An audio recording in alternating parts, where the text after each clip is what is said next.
या बातमीपत्राचे प्रायोजक आहेत महालक्ष्मी तथास्तु आणि महालक्ष्मी सुपर बाजार। आता कोणत्याही खरेदीवर मिळवा लाइफ टाइम डिस्काउंट। मोदी आडनाव बदनामी प्रकरणात गेलेली खासदारकी काँग्रेस नेते राहुल गांधी यांना पुन्हा मिळाली आहे। आज सोमवारी सकाळी लोकसभा सचिवालयाने राहुल गांधी यांना पुन्हा खासदारकी बहाल केली आहे। सध्या सावंतवाडी नृसिंहवाडी एसटी बसच्या चालकाचा एसटी बस स्वच्छ करतानाचा व्हिडिओ सोशल मीडियावरती व्हायरल होत आहे। जे एसटीवरती आपलं कुटुंब चालतं, जिथे आपण काम करतो तिथे प्रामाणिक राहायचं असा संदेश या व्हिडिओतून मिळत आहे। सिंधुदुर्ग नगरी कुडाळ तसंच सावंतवाडी रेल्वे स्थानकाला जोडणाऱ्या रस्त्यांचं काँक्रिटीकरण करण्याचं काम महाराष्ट्र शासनाने हाती घेतलं असून सार्वजनिक बांधकाम विभागाच्या वतीने उद्या 8 ऑगस्ट रोजी ऑनलाईन भूमिपूजन होणार आहे। सिंधुदुर्गातील अवैध धंदे तत्काळ बंद करून कारवाई करावी अशी मागणी संजय आंग्रे यांनी पोलीस अधीक्षकांकडे केली आहे। सुनाळी वाणीवाडी येथील जयश्री रामदास साटम या महिलेच्या खून प्रकरणी अटकेत असलेल्या सचिन निखारगे याला आणखी 3 दिवसांची पोलीस कोठडी मिळाली आहे। वैभववाडी तालुक्यातील रास्त धान्य दुकानावरून होणाऱ्या धान्य वाटपात प्लास्टिक तांदूळ मिळाल्याची माहिती मिळते। तहसीलदार दीप्ती देसाई यांनी संबंधित प्रकाराची चौकशी करण्याचे आदेश दिले आहेत। गेली 8 ते 9 वर्ष बंद असलेली वेंगुर्ला तुळस काजरमळी मार्गे वडखोल कॅम्प वेंगुर्ला ही बस फेरी आजपासून पुन्हा सकाळ व संध्याकाळ अशी 2 वेळा सुरू करण्यात आली। त्यावेळी वडखोल ग्रामस्थांच्या वतीने एसटीला सजवत स्वागत करण्यात आलं। सिंधुदुर्गासह महाराष्ट्राचं शेवटचं रेल्वे स्थानक असणाऱ्या सावंतवाडी रेल्वे स्थानकाचा लूक बदलणार आहे। रेल्वे स्थानकास जोडणाऱ्या रस्त्याचं काँक्रिटीकरण व स्थानकाचं सुशोभीकरण केलं जाणार आहे। बलात्काराचा खोटा गुन्हा दाखल करणाऱ्या महिलेला अलाहाबाद न्यायालयानं 10,000 रुपयांचा दंड ठोठावला। या महिलेनं 4 पुरुषांच्या विरोधात बलात्कार आणि अनैसर्गिक शरीर संबंध बळजबरीने प्रस्थापित केल्याचा खोटा आरोप लावला होता आणि त्यांच्या विरोधात FIR दाखल केली होती। चंद्रयान 3 ही भारताची महत्त्वाकांक्षी मोहीम आहे। याकडे संपूर्ण जगाचं लक्ष लागलं आहे। शनिवारी चंद्रयानने चंद्राच्या कक्षेत प्रवेश केला आहे। तामिळनाडूचे DMK नेते आणि मंत्री सेंथिल बालाजी आणि त्यांच्या पत्नीने केलेली याचिका सर्वोच्च न्यायालयानं फेटाळून लावली आहे। ईडीच्या अटकेपासून संरक्षण मिळावं याकरता 2 याचिका करण्यात आल्या होत्या, परंतु न्यायालयाने या याचिका फेटाळल्या आहेत।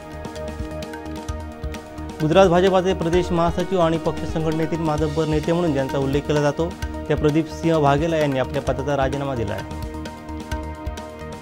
माजी मुख्यमंत्री उद्धव ठाकरे यांच्या मातोश्री या निवासस्थानी कोबरा या जातीचा नाग आढळला आहे। मातोश्री बंगल्यावरच्या कर्मचाऱ्यांना हा नाग दिसला। सर्प मित्रांनी शिताफीने या नागाला पकडलं आणि जंगलात सोडलं।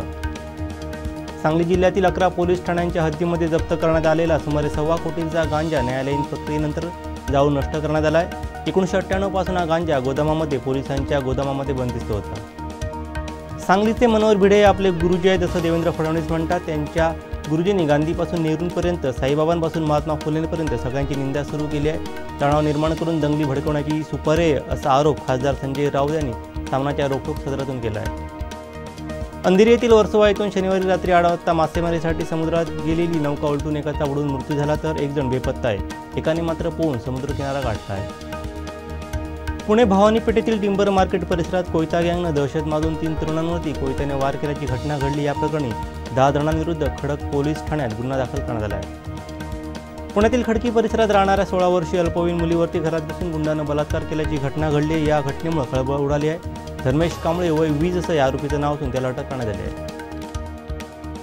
पश्चिम इंफाळ जिल्ह्यात नव्याने उसळलेल्या हिंसाचारात 15 घरे पेटवण्यात आली। शनिवारी सायंकाळी बेफाम जमावानं लांगोल खेड्यातील घरांना आग लावली। जमावाला पांगवण्यासाठी आणि परिस्थिती नियंत्रणात आणण्यासाठी सुरक्षा दलांच्या कर्मचाऱ्यांनी अश्रुधुराच्या अनेक फैरी झाडल्या होत्या। शिवसेना उद्धव बाळासाहेब ठाकरे पक्षाचे नेते उद्धव ठाकरे यांनी महाराष्ट्र नवनिर्माण सेनेचे प्रमुख राज ठाकरे यांच्यासोबत चर्चा करण्यास तयार असल्याची माहिती मिळते। एका अभियंत्यावरती युवक काँग्रेसच्या तालुका अध्यक्षाने शाईफेक केली होती। या घटनेच्या निषेधार्थ मुंबई महानगरपालिकेतील सर्व अभियंत्यांनी काम बंद आंदोलन केले। शाईफेक करणाऱ्यांवरती कडक कारवाई करण्यात यावी अशी मागणी यावेळी आंदोलकांनी केली। शिरोडा उपजिल्हा रुग्णालयाला बालरोगतज्ञ, स्त्रीरोगतज्ञ आणि सर्जन डॉक्टर सेवा देणार असून प्रीती शाहू यांच्या पाठपुराव्याला यश आलं आहे। माजी मुख्यमंत्री उद्धव ठाकरे यांच्या कामाबद्दल संपूर्ण देशानं कौतुक केलं आहे आणि भविष्यातील निवडणुकांमध्ये उद्धव ठाकरे यांच्या नेतृत्वाखाली महाविकास आघाडीची सत्ता राज्यात येणार असल्याचे निश्चित असल्यानेच भाजपा निवडणूक घेण्यास घाबरत आहे असा टोला ठाकरे गटाचे तालुका प्रमुख हरी खोबरेकर यांनी आज पत्रकार परिषदेत लगावला। अजित पवार यांना तिहार जेलमध्ये जायचं नसेल तर त्यामुळे त्यांना भाजपसोबत जाणं भाग होतं असं वक्तव्य प्रकाश आंबेडकर यांनी केलं आहे। औरंगाबादच्या जिल्हा नियोजन समितीच्या बैठकीत विधान परिषदेचे विरोधी पक्षनेते अंबादास दानवे आणि औरंगाबादचे पालकमंत्री संदीपान भुमरे यांच्यात चांगलीच खडाजंगी झाली. निधी वाटपावरून या दोन्ही शिवसैनिकांमध्ये चांगली शाब्दिक चकमक उडाली. या बातमीपत्राचे प्रायोजक आहेत महालक्ष्मी तथास्तु आणि महालक्ष्मी सुपर बाजार. आता कोणत्याही खरेदीवर मिळवा लाईफ टाइम डिस्काउंट. आमचे दिवसभरातले सर्व अपडेट्स, ताज्या घडामोडी आणि थेट लाईव्ह पाहण्यासाठी सबस्क्राइब करा, लाईक करा कोकणचं नंबर 1 महा चॅनल कोकण 7 लाईनचं YouTube चॅनल.